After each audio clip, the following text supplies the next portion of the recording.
Captain Han rubbed his tired eyes as he sat in the command chair of the HFY. The ship hummed quietly around him. For 3 weeks, they had patrolled the outer colonies without anything interesting happening. Just stars, empty space, and more stars. Another boring day, said Lieutenant Kim with a yawn. Boring is good, Captain Han replied. Boring means everyone is safe. The HFY was the pride of the Korean-led United Earth Defense Force. Though not the biggest ship in the fleet, it was fast and had the best sensors.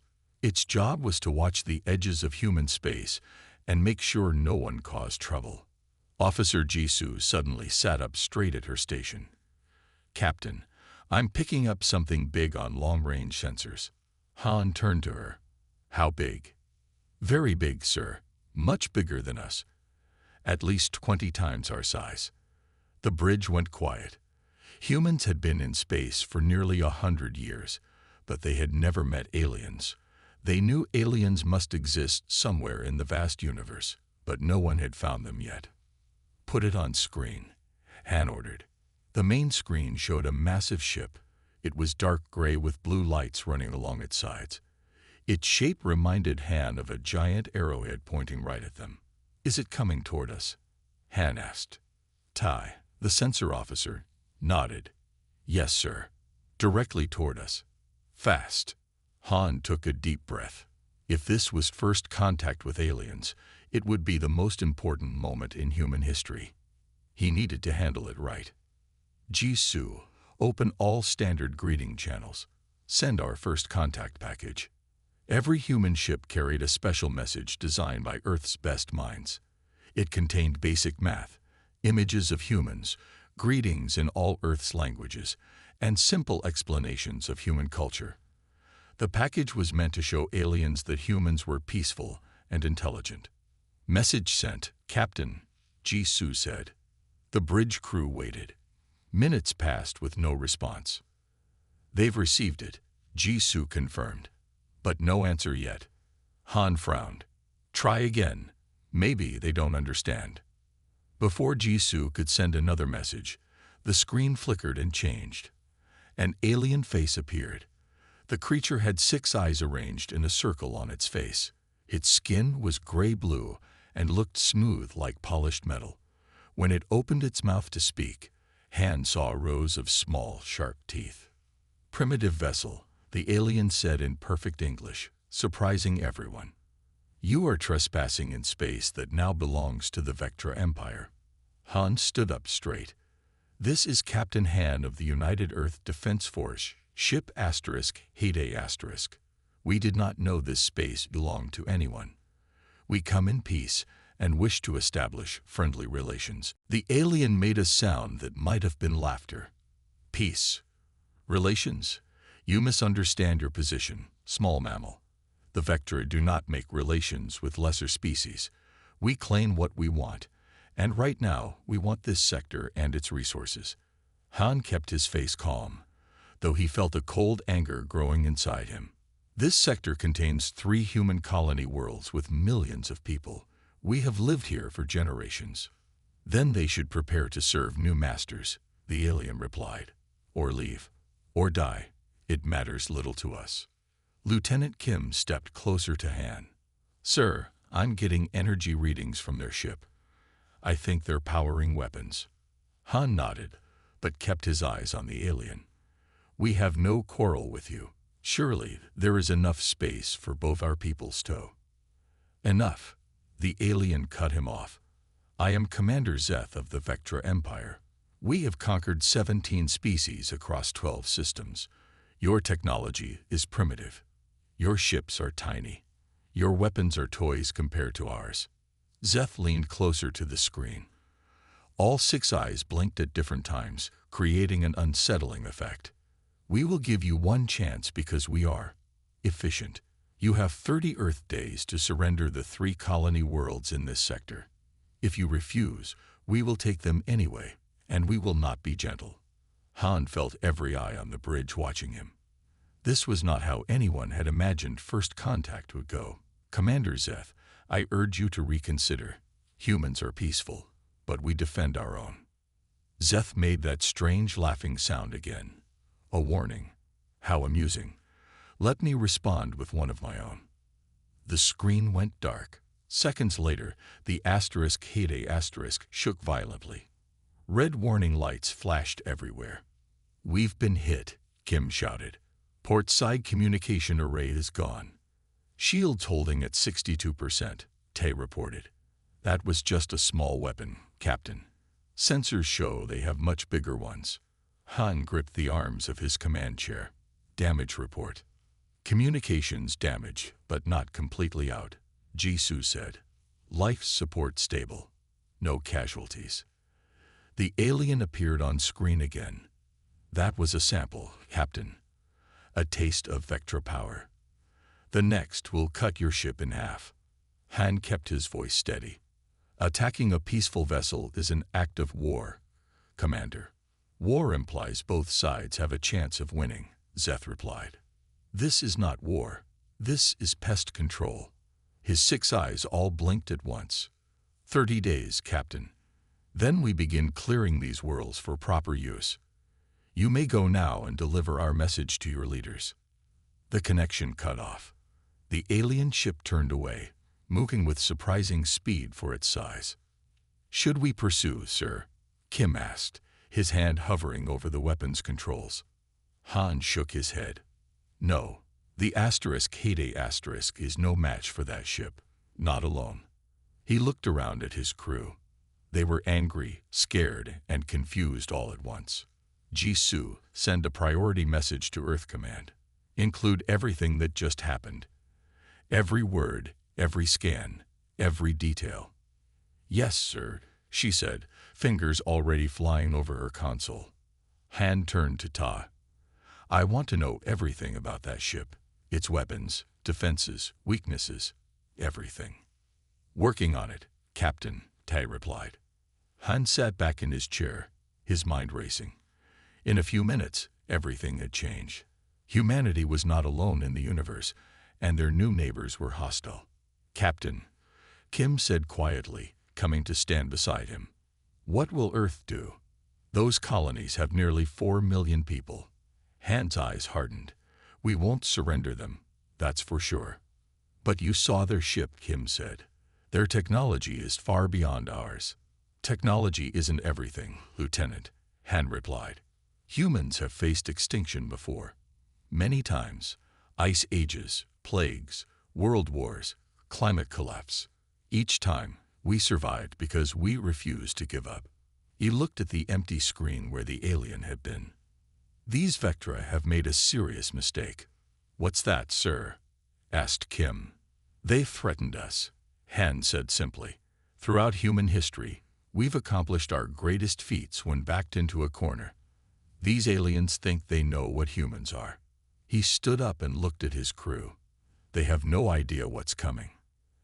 As the Heyday turned toward Earth, Captain Han made a silent promise. The Vectra thought humans would roll over and surrender. They expected fear. They expected submission. They were about to learn why that was the worst assumption they could have made. The Heyday limped into Earth's main space dock 3 days after the encounter with the Vectra. Captain Han had pushed the engines beyond safe limits to bring the warning home as quickly as possible. Now, as repair crews swarmed over the damaged ship, Han stood before the United Earth Defense Council. Play it again, said General Park, an old woman with steel-gray hair and eyes that had seen too many battles. The room watched in silence as the recording of Commander Zeth delivered his threat once more. When it ended, the council room erupted in angry voices. Silence. General Park shouted, and the room went quiet. She looked at Captain Han. Your assessment. They're not bluffing, Han said simply.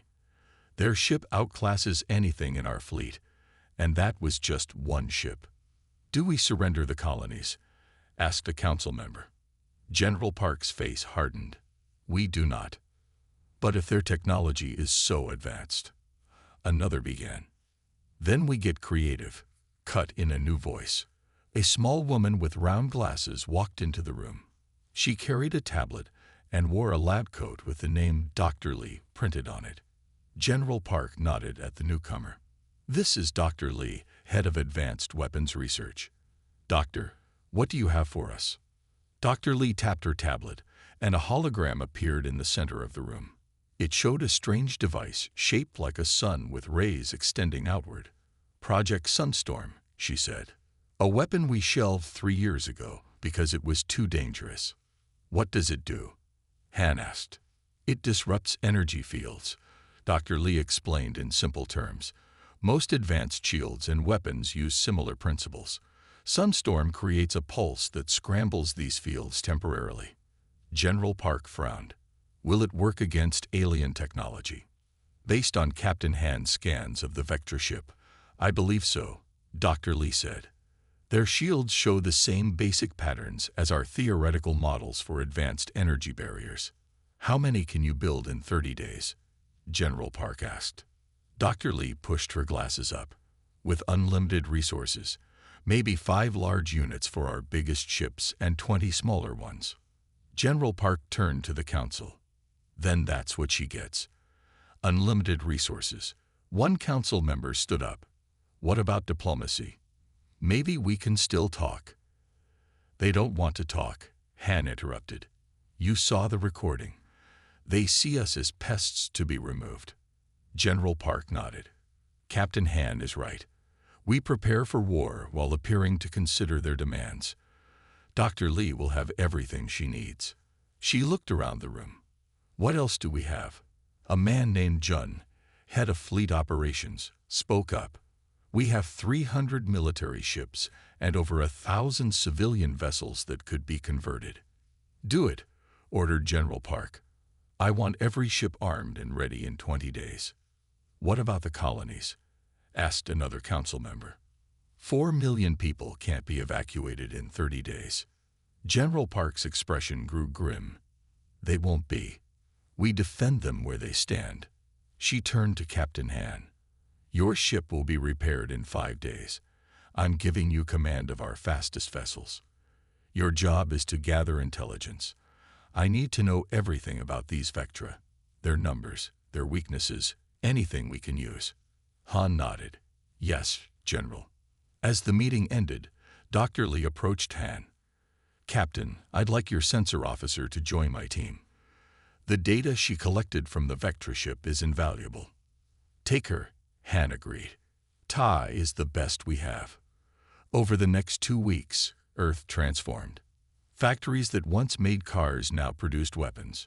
Shipbuilders worked day and night. Retired soldiers put on uniforms again. The 3 threatened colonies became armed camps as defensive systems were rushed into place. Captain Han led a small fleet of 5 fast ships on recon missions. They stayed hidden at the edges of Vectra territory, watching and recording. Each piece of information they gathered was sent back to Dr. Lee and her team. 16 days after the first encounter, Han's fleet hid behind a small moon, observing a Vectra outpost. "They have 23 ships in this sector," reported Lieutenant Kim, who had become Han's second-in-command. "Most are bigger than our largest vessels." Han studied the tactical display. "But they're spread thin. They don't expect real resistance." "Why would they?" Kim said. "Their technology is far beyond ours." Han smiled slightly. "Technology isn't everything. The strongest fighter can still lose if he's careless." Just then, a message came through from Earth. Han read it and turned to Kim with a look of surprise. "Dr. Lee has completed the first Sunstorm device," he said, "and she's made some improvements." "Will it work?" Kim asked. "We'll find out soon," Han replied. "We're ordered back to Earth. General Park wants to review the battle plan." When they returned to Earth 3 days later, Han was amazed by the transformation. The main fleet had nearly doubled in size with converted civilian ships. Each vessel now carried weapons where cargo holds had once been. In a large underground facility, Han met with General Park, Dr. Lee, and other key leaders. "The plan is simple," General Park said, pointing to a holographic map. "We make them think we're surrendering." "Surrendering?" Han asked in surprise. Dr. Lee smiled. Not really. We're sending a diplomatic mission to their main ship and transport ships to the 3 colonies, but these ships will be special. She led them to a large round device in the center of the facility. It hummed with power and glowed with a soft blue light. The Sunstorm, she said proudly. Smaller versions will be hidden on all ships in the mission. When activated, they'll disable Vectra shields and weapons for approximately 7 minutes. 7 minutes is not long, Kim pointed out. It's long enough if you're prepared, General Park said. The diplomatic mission will be led by Colonel Choi. A quiet man stepped forward. Han had heard of Colonel Choi. He led Earth's most elite Special Forces team. My team will take control of their command ship, Colonel Choi said simply. We've studied your sensor data, Captain Han. We know exactly where to go and what to do. General Park continued. Meanwhile, the transport ships will deploy fighters the moment the Vectra shields drop. We hit them everywhere at once. Han looked around the room. Just 3 weeks ago, humans had never even seen an alien. Now they were planning a coordinated attack against a technologically superior enemy. What are our chances? He asked General Park quietly. The old general's eyes were like flint. Better than theirs. They expect us to beg for mercy. She pointed to the bustling activity around them. Does this look like surrender to you? Han thought of Commander Zeth's arrogant face.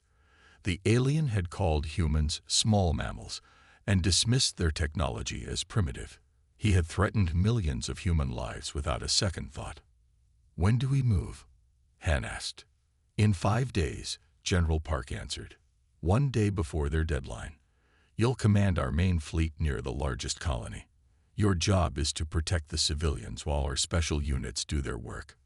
Han nodded, determination hardening in his chest. The Vectra thought they knew what humans were.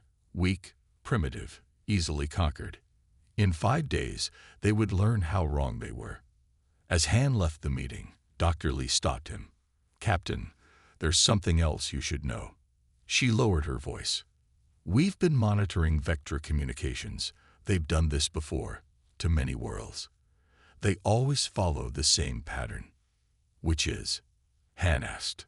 They threaten, they attack, they enslave, Dr. Lee said grimly. But they've never faced humans before. Han thought about Earth's long, bloody history. Humans had fought each other for thousands of years before finally finding peace. All that knowledge of warfare, all that determination to survive, was now focused on a common enemy. No, Han agreed. They haven't. The small diplomatic vessel named *Peace* drifted toward the massive Vectra flagship. On the outside, it looked plain and harmless. Inside, Colonel Choi and his team of 12 Special Forces soldiers checked their gear one last time. Remember, Choi said quietly, we only get one chance at this. His team nodded. They wore simple gray suits that looked like formal diplomatic clothes.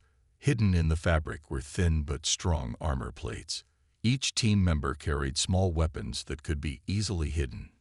2 minutes to contact, the pilot announced. Choi looked at his team. They were the best Earth had to offer. Each soldier had been chosen for their skills and quick thinking. Many had fought in Earth's last war 10 years ago. The Vectra think we're coming to surrender, Choi reminded them. Let them think that until the signal comes. On the bridge of the HFY, now fully repaired and upgraded, Captain Han watched the diplomatic vessel approach the Vectra flagship. Colonel Choi is making contact, Lieutenant Kim reported. Han nodded. Around his ship, 30 other vessels waited quietly. They looked like transport ships bringing the first human workers to serve the Vectra. In reality, each one was packed with fighters and soldiers. All ships report ready, Kim said. Dr. Lee confirms the Sunstorm devices are online. Han checked the time. 3 hours until General Park's forces reach the other colonies. We need to keep the Vectra focused on us until then. The main screen showed the *Peace* docking with the huge Vectra flagship. Han took a deep breath. Everything depended on what happened next. On the Vectra flagship, Commander Zeth waited as the human delegation entered the main hall. He sat on a large chair that looked like a throne, surrounded by armed guards. Colonel Choi led his team into the hall. They walked slowly, heads slightly bowed, looking like defeated diplomats. "So," Zeth said, his 6 eyes blinking in sequence, "humans can be wise after all. You've come to accept our terms." Choi stepped forward and bowed low. "Commander Zeth, we come representing Earth and its colonies. We wish to discuss the terms of our future relationship." Zeth made the strange sound that passed for laughter among his kind. "There are no terms to discuss. You will surrender the 3 colony worlds as ordered. Your people there will serve the Vectra Empire." Choi kept his face carefully blank. "We understand, Commander. But our leaders asked if we might keep a small presence on each world, perhaps as workers to help with the transition." "Perhaps," Zeth said, leaning forward. "If you prove useful, tell me, how many transport ships have you brought?" 30 ships have arrived at the main colony," Choi replied. "They carry officials and workers ready to begin the transition. More ships are on their way to the other colonies." This was true, but not in the way Zeth thought. The 30 ships waiting near the HFY did carry humans, but they weren't officials or workers. They were soldiers and pilots ready for battle. "Good," Zeth said. "Once they land, my forces will take control of them." "Of course," Choi said, bowing again.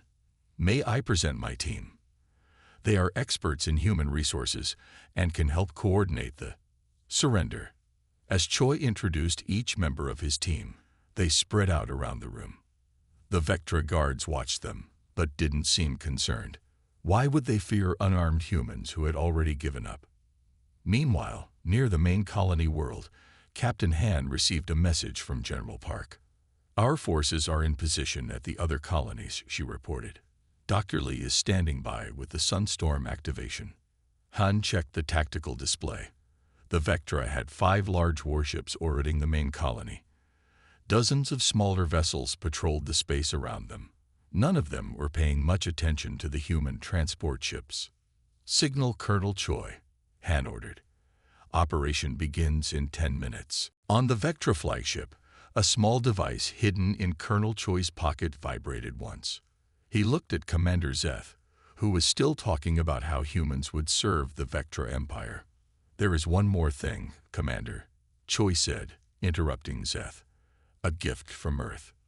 Zeth's eyes blinked with interest. "A gift?" "Yes," Choi said, his hand moving to his pocket. "We call it a lesson in underestimating humans." Before Zeth could respond, Choi pressed a button on the hidden device. Across human space, on ships and colonies, dozens of Sunstorm devices activated at once. On the Vectra flagship, the lights flickered and went out. Emergency lighting came on, bathing the room in dim red light. "What is happening?" Zeth demanded, rising from his chair. Choi didn't answer. Instead, he and his team moved with lightning speed. From hidden pockets, they pulled out compact weapons. The Vectra guards reached for their own weapons, but they were too slow. Within seconds, most of the guards were down, and Choi stood before Commander Zeth, with a weapon pointed at the alien's head. "This is what happens when you threaten humans," Choi said quietly. Across space, the same scene played out on different scales. As the Sunstorm devices disrupted Vectra shields and weapons, the human transport ships suddenly launched hundreds of fighters. The Vectra ships, blind and defenseless, couldn't respond in time. Captain Han watched from the bridge of the HFY as his fleet attacked the surprised Vectra warships. "All fighters report Vectra shields are down," Kim reported. "They're hitting their targets without resistance." Han nodded. "Tell them to focus on weapons and engines. We want to disable, not destroy if possible." Around the colony worlds, General Park's forces executed the same strategy. The Vectra, expecting to accept human surrender, instead found themselves under coordinated attack from multiple directions. On the Vectra flagship, Colonel Choi's team had taken control of the bridge. Commander Zeth sat on the floor, surrounded by human soldiers. "This is impossible," Zeth said, his voice shaking with anger. "Your technology is primitive. Your weapons are toys. How have you done this?" Choi looked down at the alien. "We studied you. We found your weakness, and we exploited it." "What weakness?" Zeth demanded. "Arrogance," Choi replied simply. "You thought we would surrender without a fight. You thought we were weak because our ships are smaller and our weapons less advanced. But humans have something you clearly don't understand." "What is that?" Zeth asked. "Determination," Choi said. "When threatened, humans don't give up. We get creative. We work together. We fight harder than you can imagine." Choi's pocket device beeped. He checked it and smiled. "My commander wants to speak with you." He pressed a button, and Captain Han's face appeared on the main screen of the Vectra bridge. "Commander Zeth," Han said, "your fleet is disabled. Your weapons are offline. Your soldiers have been captured. Do you understand what has happened here today?" Zeth's 6 eyes blinked rapidly in confusion. You tricked us." "Yes," Han agreed. "But more importantly, we defended our people, something you should have considered before threatening human colonies." "What do you want?" Zeth asked, his voice now careful and quiet. Han's face hardened. "I want you to contact your leaders. Tell them what happened here. Tell them that humans are not to be threatened, not to be enslaved, and certainly not to be underestimated." As the sunstorm effect began to fade, the Vectra realized the full extent of the human victory. In just 7 minutes, humans had disabled their entire fleet without destroying a single ship. They had captured the Vectra flagship and its commander. And they had done it all with technology the Vectra had dismissed as primitive. "I will. Tell them," Zeth said, defeat clear in his voice. Colonel Choi looked at Captain Han on the screen. Both men nodded in silent understanding. The battle was over, but the message had just begun to spread across the stars. Humans should never be provoked. 3 days after the battle, Captain Han stood on the observation deck of the HFY. Below him, the main colony world turned slowly, its blue oceans and green lands peaceful in the sunlight. Hard to believe that just days ago, these people had faced enslavement by alien conquerors. "Captain," Lieutenant Kim said, entering the deck. "The Vectra Council ship has arrived." Han nodded. "Inform General Park and Colonel Choi. It's time." The victory over Commander Zeth's forces had been swift and complete. Not a single human colony had fallen. The Vectra ships had been disabled without major destruction. And now, the highest leaders of the Vectra Empire had come to deal with the unexpected problem of humanity. In a large meeting room on the colony space station, humans and Vectra faced each other across a long table. General Park sat at the center of the human side, with Captain Han, Dr. Lee, and Colonel Choi beside her. Across from them sat 5 Vectra, each with the same 6-eyed face, but different colored skin tones. "I am High Commander Rel of the Vectra Council," said the one in the center, whose skin was a deep purple. "We have come to discuss the recent conflict." General Park's face remained hard and unreadable. "There is little to discuss. Your forces threatened our colonies. We defended them." High Commander Rel's eyes blinked in sequence. A misunderstanding, perhaps. Commander Zeth was overeager in his approach. "Misunderstanding," Colonel Choi repeated. "He demanded our surrender and threatened our people with enslavement or death. Our records show the Vectra have done this 17 times before," Dr. Lee added. "To 17 different species, this was not a misunderstanding. This was your standard procedure." The Vectra Council members looked at each other. They had clearly not expected humans to know so much about their history. "You are well informed," High Commander Rel admitted. "Yes, the Vectra Empire expands through strength. It is our way. Those who cannot defend themselves become part of our empire under our rule." "And those who can defend themselves?" General Park asked. For the first time, The Vectra leader seemed uncomfortable. This has not happened before. Captain Han leaned forward. Until now. High Commander Rel nodded slowly. Until now. The alien looked at the humans with all 6 eyes focused. You have surprised us.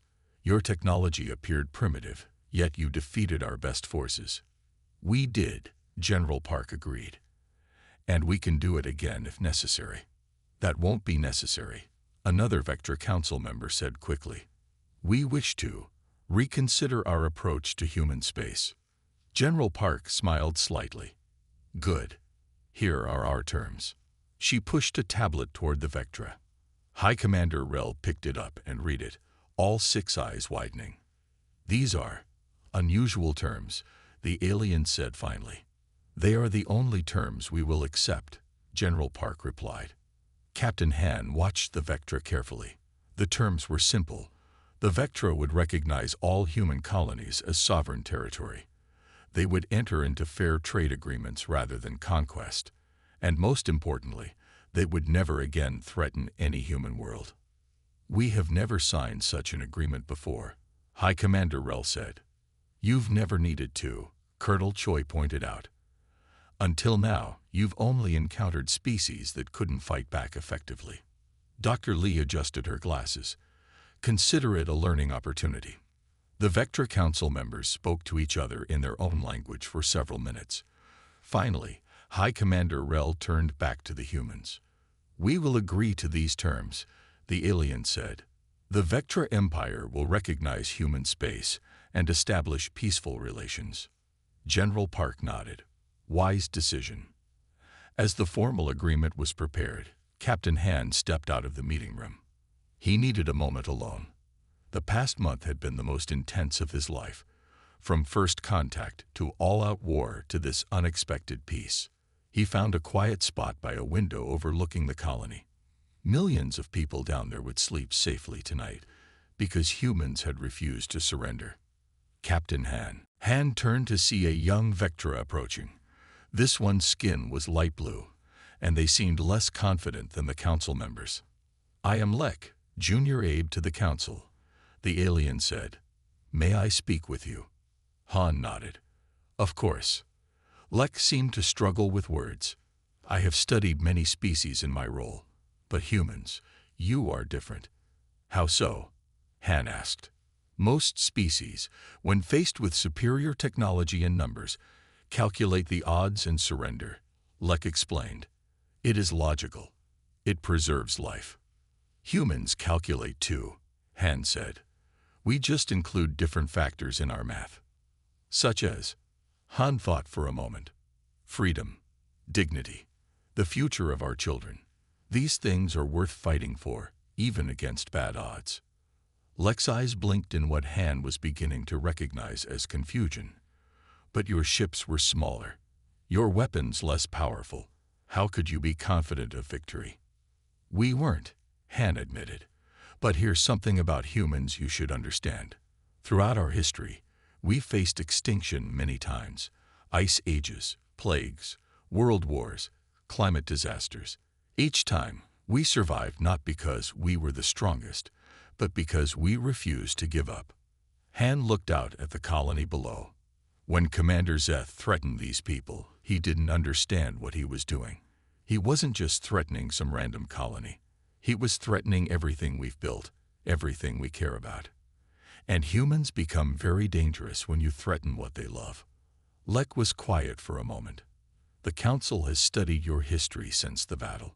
You fought wars against yourselves for thousands of years. Yes, Han acknowledged. Until we learned better. And all that knowledge of warfare, all that determination to survive.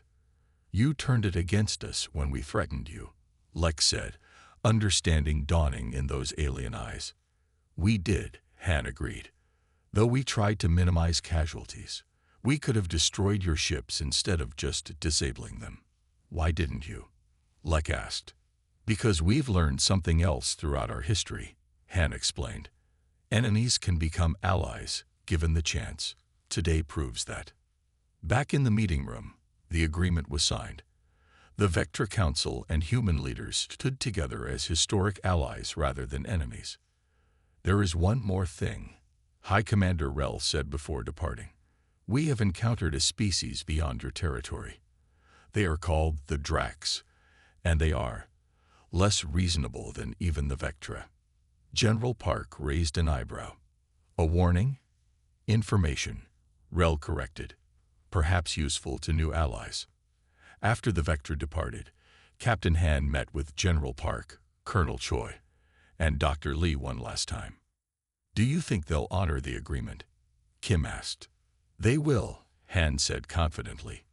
"They're practical. They know what would happen if they tried again." Dr. Lee smiled. "And I have 3 more Sunstorm devices nearly complete, each more powerful than the last." General Park looked at the star chart showing human space and beyond. "What about these Dracs they mentioned?" "A problem for another day," Colonel Choi said. "If they come, we'll be ready." As Captain Han returned to the Heyday Asterisk that evening, he received a message from Earth. The United Earth Council had decided to expand the fleet. The Heyday Asterisk would become the flagship of a new exploration division. Not to conquer, the message read, but to make contact with new species. To offer friendship first, but also to make it clear that humans will always defend their own. Han smiled as he looked out at the stars. The galaxy was bigger and more dangerous than humans had imagined. But they had faced their first great test and passed. Word would spread among the stars. Humans sought peace, preferred friendship, but if provoked. Well, the Vectra had learned that lesson the hard way. And any other species thinking of threatening Earth or its colonies would soon hear the story of the day aliens learned why humans should at EVR be provoked.